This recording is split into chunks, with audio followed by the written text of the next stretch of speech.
పట్నంలో ప్యాలెస్ కట్టుకున్నవాడు పేదవాడు అవుతాడా అని ప్రజలందరినీ ఒక్కసారి ఆలోచించమంటున్నా. రాబోయే రోజులు జరిగే యుద్ధం జగన్ అహంకారానికి ప్రజల ఆత్మ గౌరవం మధ్యలో జరగబోతుందని ఈ సభాముఖంగా ప్రజలందరికీ నేను చెప్తున్నా. జగన్ ఒక జలగ లాంటి వాడు. సైలెంట్ గా ఈరోజు పోర్ట్లన్నీ కొట్టేస్తున్నాడు. ఏకంగా కృష్ణపట్నం పోర్టు కొట్టేసి అక్కడున్న 10,000 మంది కార్మికుల్ని మెడబట్టి బయటికి ఎంటేశాడు. అక్కడ పెద్ద ఎత్తున తెలుగుదేశం పార్టీ నాయకులు పోరాడితే ఎక్కడ కేరళలో ఒక కంటైనర్ షిప్ కి బర్త్ దొరకపోతే ఆ బర్త్ తీసుకొచ్చి ఆ కంటైనర్ షిప్ ని తీసుకొచ్చి కృష్ణపట్నంలో పెట్టారు. అక్కడ నెల్లూరులో ఒక కోటి దొంగ ఉన్నాడండి, వ్యవసాయ శాఖ మంత్రి కాకాని గోవర్ధన్ రెడ్డి. నెల్లూరులో ఆ మంత్రి అర్ధరాత్రిలో ఒక సినిమా తీసినట్టు వీడియోలు తీసి చూడు కంటైనర్ వచ్చిందని చెప్పాడు. అక్కడున్న కార్మికులు బయటకు వచ్చి యుద్ధం చేసిన తర్వాతనే వాస్తవాలు తెలిసే పరిస్థితి ఈ రోజు ఆంధ్ర రాష్ట్రంలో మనందరం చూస్తున్నాం. అంటే ఈ ప్రభుత్వం ఎంత అద్భుతమైన నాటకాలు వేస్తుందో ఇది ఒక ఉదాహరణ మాత్రమే. ఇప్పుడున్న పశ్చిమ ప్రజలకి నేను ఒక క్విజ్ చేస్తున్నా. కొన్ని ప్రశ్నలు అడగాలనుకున్నా. సమాధానం చెప్పేదానికి మీరు సిద్ధంగా ఉన్నారా? సమాధానం చెప్పేదానికి సిద్ధంగా ఉన్నారా? జగన్ రోజు ఏమి తింటాడు? మొదటిది ఆప్షన్లు ఇవ్వనియండి అబ్బా.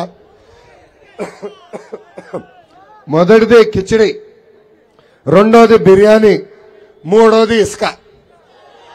చేతులెత్తి చూపించండి ఏం తింటాడు రోజు? ఇసుక. ఇసుక రోజుకి జగన్ అమ్మి ఎంత సంపాదిస్తున్నాడు తెలుసా? 3 కోట్ల రూపాయలు. నెలకి 90 కోట్ల రూపాయలు, సంవత్సరానికి 1080 కోట్ల రూపాయలు. 5 సంవత్సరాలు ఒక ఇసుకలోనే 5,400 కోట్ల రూపాయలు సంపాదించిన వ్యక్తి సైకో జగన్. ఎన్నికల ముందల 1000 రూపాయలకి ఇసుక దొరికేది. అప్పుడు ఊరూరు వెళ్లి పంది కుక్కల్లాగా ఇసుక తింటున్నారు అనేవాడు. ఇప్పుడు అదే ఇసుక 6,000 రూపాయలు అయింది. ఇప్పుడు ఏ పంది కొక్కు తింటున్నాడని ఈ సభాముఖంగా జగన్ నేను సూటిగా ప్రశ్నిస్తున్నా. ఇప్పుడే చెల్లమ్మ చెప్పింది, అడ్డగోలుగా వీళ్ళు డబ్బులు సంపాదిస్తున్నారు, రేపొచ్చి ఓటుకి 10,000 రూపాయలు ఇస్తారు తల్లి, తీసుకుని తెలుగుదేశం జనసేన పార్టీ అభ్యర్థినే గెలిపించాలని ఈ సభాముఖం మిమ్మల్ని అందరినీ కోరుతున్నా. ఈ సభాముఖం జగన్ ఒక ప్రశ్న అడగాలనుకున్నా. ఇసుక రుచి బాగుందా జగన్? బాగుందా? ఒక్కసారి అందరూ మీ ఫోన్ బయటికి తీయాలి. తీసి గూగుల్లో 6093 అని కొట్టండి. 6093 గూగుల్లో కొట్టండి. ఏ ఫోటో వస్తుంది? ఖైదీ జగన్ ఫోటో వస్తుంది.